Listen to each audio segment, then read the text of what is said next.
Uncovered sneezes affect more than the people in front of you. The germs and bacteria from the average sneeze can land on people and surfaces from up to 26 feet away. There is estimated to be 100,000 germs present in the average adult sneeze. These germs also travel at a speed of 100 miles an hour upon the sneeze.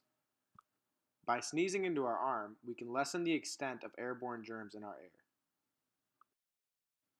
By no means will this process absolutely eliminate the risk of airborne viruses, but this maneuver is the best way and most efficient way to keep all of us and our loved ones healthy. So, as a closing statement, on behalf of everyone you love and care about, I think we could keep germs to spreading at a minimal by sneezing like this. Bless you.